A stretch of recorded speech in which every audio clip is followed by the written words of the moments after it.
ఈ లేలేత చింత చిగురు చూసారు కదండి. ఇప్పుడు మన మొక్కల్లో పనిచేస్తుందండి. ఇదంతా కూడా మీకు తెలుసు కదండి, వీడియోలో షేర్ చేస్తున్నాను. చుక్క తోటకూర సీడ్స్ అండి. ఇదిగోండి ఇక్కడ నుండి ఇది పాలకూర అండి, ఇది చుక్కకూర తలక సీడ్స్ మనం ఇప్పుడు కీప్ చేసుకుని అదే వింటర్ సీజన్లో మరలా వేస్తే మనకి కోకొల్లలుగా ఆకుకూర బాగా వస్తుందండి. చుక్క తోటకూర చూసారా. సరే అండి, అయితే ఇప్పుడు ఇగోండి ఇక్కడ మా పాప నిన్న హైదరాబాద్లో ఏం చెప్పారంటే, నాకు మమ్మీ నేను 50 రూపీస్ పెట్టి ఏంటిది ఇగో ఇండి ఈ చింత చిగురు కొనుక్కున్నానని చెప్పారండి. ఎందుకమ్మా చార్జ్ చేసేటప్పుడు చింతపిక్కలు వస్తాయి కదా, అవి ఏదో కుండీలో పడేయవచ్చు కదా, ఫ్లవర్ ప్లాంట్స్ ఎలా మీ వద్ద ఉన్నాయి పువ్వుల మొక్కలు అని చెప్పానండి.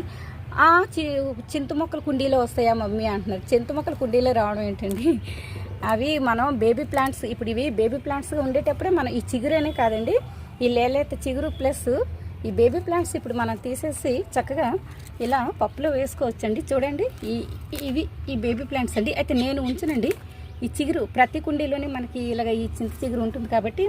అండ్ సరే అండి, ఇప్పుడు దీని గురించి ఇలా ఉంచుదాం. ఎలాగో చింత చిగురు చూపించాను మీకు. అయితే నేను ఈ ఇయర్ ఒకటే లక్ష్యం పెట్టుకున్నానండి, బురదకంతా ఇవి తోటకూర మొక్కలండి. ఇవ్వండి ఇవి మనకు తెలుసు కదండి, మార్కెట్ నుండి వచ్చిన తోటకూర ఎక్కువ స్టెమ్స్తో చూసారు కదండి, ఎంత హెల్దీగా ప్రతి కుండీలో తోటకూర ఉంటుందండి. ఇగుండి ఇక్కడ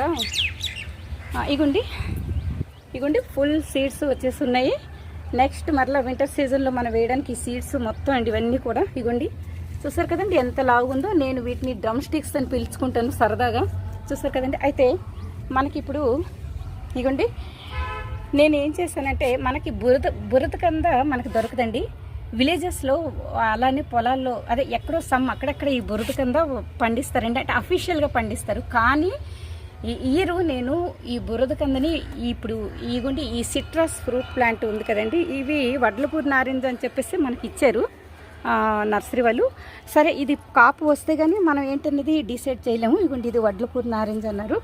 అయితే ఇప్పుడు ఇగోండి ఈ ప్లాంట్ ఉన్న ఇక్కడ నేను ఏంటంటే బురద కింద వేస్తాను. ఇగోండి ప్లాంట్ వస్తుంది మనకి. ఎప్పుడైనా ప్లాంట్ ఇలా దానంతలో అది రావాలండి. నేను ఈ మొక్కకి వాటరింగ్ చేస్తే ఇప్పుడు ఇది తీసేస్తానండి.